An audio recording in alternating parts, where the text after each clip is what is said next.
if you're leading with hate, if you're acting out of hate, it's not going to get you anywhere. It's not going to get you. It's gonna come back around and bite you. It's going to come back around and bite you. And I ask this respectfully, man. Like, have you acted with hate in your life? Every time I try, every time that I constantly try, even when I was in penitentiary, I wake up and I used to say, okay, I got to do this here. So what are my reasons for doing it? Cause I used to ask God sometimes. I said, okay, if I'm doing it just for myself, then that don't check the boxes. Why? Well, you doing this here because if this dude keep moving the way it is, you just finna touch him up. But if he keep on the way he going, he's finna end up somebody gonna kill him. So maybe he'll learn something from this. It always have to be that, or else with the way this guy here is going, he's finna cause a race war, or he finna cause a war. And we got homeboys doing their legal work. We got homeboys close to go home. It's gonna be 5 or 6 men lose their life behind his stupidity. So that's got to stop right now. And my reason, it always try to be, I don't try to go in anger, which I probably have got mad sometime in the process. But my general idea of thinking, when I think about it, because when I go to sleep at night, I always replay everything that happened that day in my head, anything that I missed. But when I look at a situation and I feel like I didn't address it right, and I feel like I overdid it, I come back and try to make up for it on the slide. And I ain't gonna kiss they behind, but I come back and let them know, yeah, man, I live rough on you. Yeah. What's going on? What you need here? What you need that? So I come back on that, but I always try to make my decision on the fact that is it gonna help him? Is it gonna save his life? Cause the way he going, somebody gonna kill him. We had an incident with one of our homeboys. He got on the door and said Serenio. He said some wild stuff about him. They was Serenio finna marry on TV finna marry this black chick, and he talked so bad about the black chick and everything going on, and he was just disrespectful on the door. And all these dudes, all of them I know, Psycho, Gasolino, all them, every last one of them dudes had. You ain't gonna pretty much get the ADX except like me, but everybody else down there, you done killed 2 sellers at least, or done killed 1 seller. To get to Supermax. Get there, yeah. So you ain't just, you don't just get there. Babyface, well, he had to kill 3, but these dudes here, all of them had bodies in prison. And these dudes come out and they lined up, they ready. Bamm, we ain't trying to disrespect. Listen, man, I said, I understand y'all, we got this here ain't going on. Then we dealt with the dude, but we dealt with him not to death, but to teach him a lesson. And that dude, God be my witness, I seen that dude 2 years later, man. He said, man, I didn't know that was them dudes. And he called out the name. He said, yeah, I've been hearing about them dudes, man. I didn't know that was them when I was saying. He said, man, I thank you, Bamm, man. I said, man, I'm trying to go home, man. He said, man. And I said, yeah, man. I said, that's basically the reason why I did that, man. Cause you sitting there, you putting yourself in a situation, them dudes ain't got nothing to lose, man. And you just saying something that sounds slick on the door and being disrespectful toward them dudes that they race. And that ain't cool at all. And so sometimes you have to do it for the person on good or for the environment on good. You know what I'm saying? But I try not to, like I said, I try not to let hate be the leading factor. I'm only human though, so. Yeah. Remember, I tell you what the preacher dude tell me, said, why you care so much about the guys who out there doing all the shooting? And my question to him, but why don't you care enough about them? That's the question. You know what I'm saying? You're a pastor, man. How can you not have love in your heart? These children, you know what I'm saying? These somebody's children and going on. They making mistakes and going on. And unfortunately, some people die for it. And the best thing we need to do is get to them people and talk to them kids, man. And cause they mans and they ain't dummies. We have to show them where it's beneficial to you not to handle this situation this way. You know what I'm saying? Look at what I done lost. I lost 27 years of my life, and I come out here, I'm the dumbest dude in the room now. Everything done changed. That's not a cool way to be. Everything, everywhere I go where the bottom used to be, which bottom is ideology now in our hearts and all over the world, but still, when I go to places I used to hang out at, it ain't nothing but grass and weeds. So time don't stand still for you. Don't go in jail and think you're going to come back out and then time going to stand still and you're going to pick up where you left out, because it don't exist like that. My record in penitentiary does not show you no model inmate. I fought against things that I thought was wrong. I stood up against things. I got gas and going on. If they put me in a situation that was wrong, I fought and I stood on it. And I come out here and do the same thing. So I wasn't. They done broke me to the point that I'm coming out here and saying what I'm saying.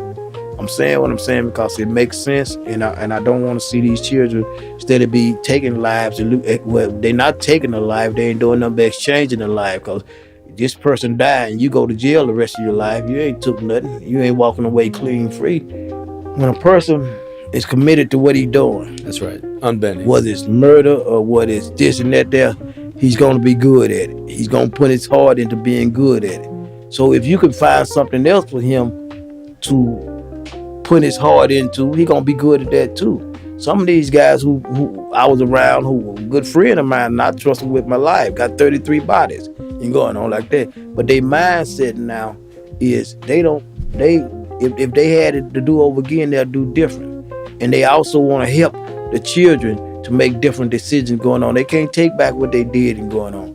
But yet still they would change that. And that's the thing about a place like that.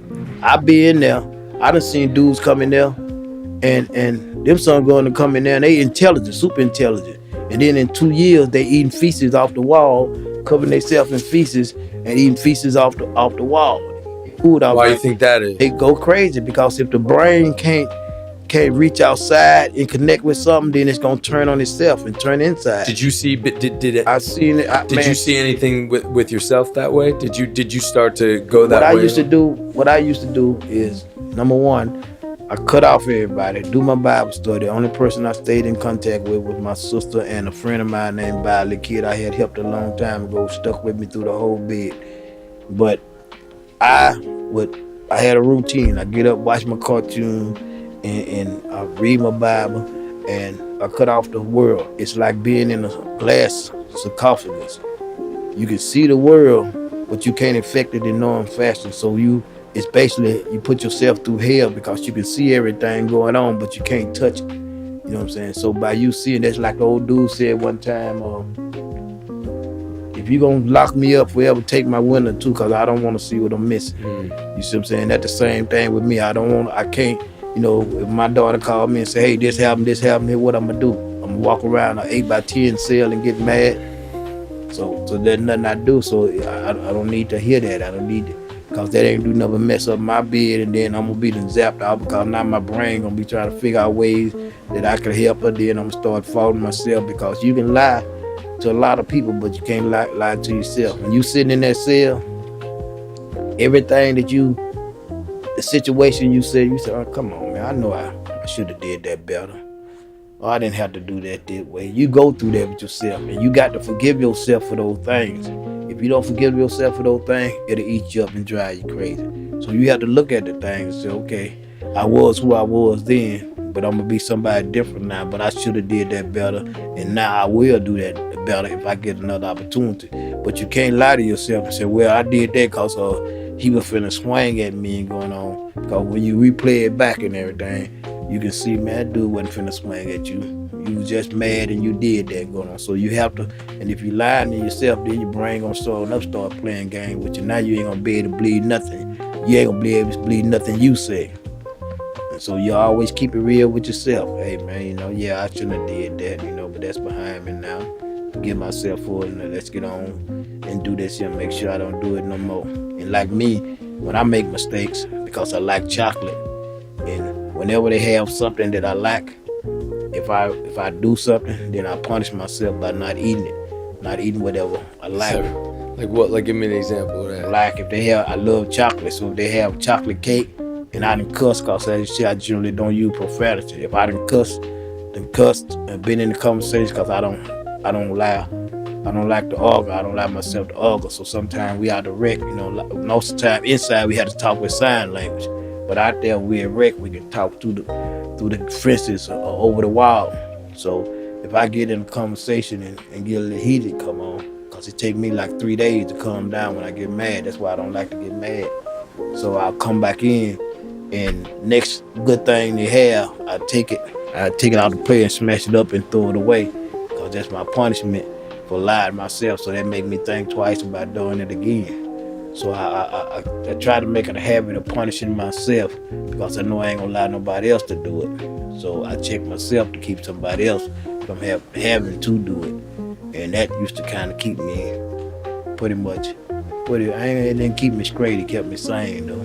And you were just so advanced. You know what I mean? Like I don't know how to explain it.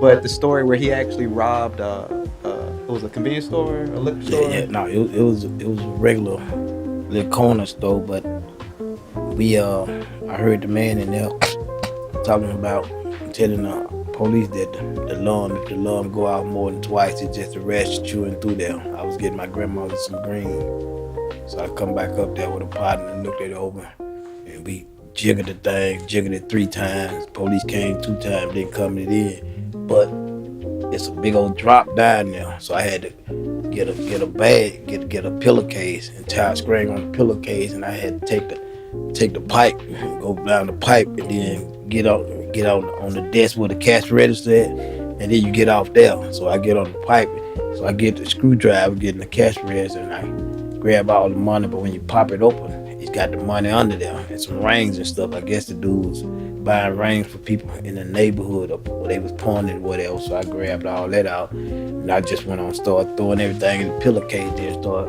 grabbing the most expensive liquor I could and put it in the pillowcase. Then I get out of it and I went home. And I get in my room. My brother come back there. Like, what you got there, boy? Let me see what you got here going on. So I gave him his cut. And then he looked through the ledger. He like, man, where'd you get this from? I said, I got that on the case. He said, man, you got to take this back. I said, man, I'm not finna go break back in no store and I just already. He said, no, dude. He said, man, listen, this belongs to the mob, man. It's got too many names in it. He said, you got to take this back now. He said, I'll go with you. This son going scared. He's scared to death. But he went back with me. And I climbed down. He said, put that gentleman exactly where you got it from. And I put it back in the cash register where it was. Next 6 months, I was peeping at every car passed by.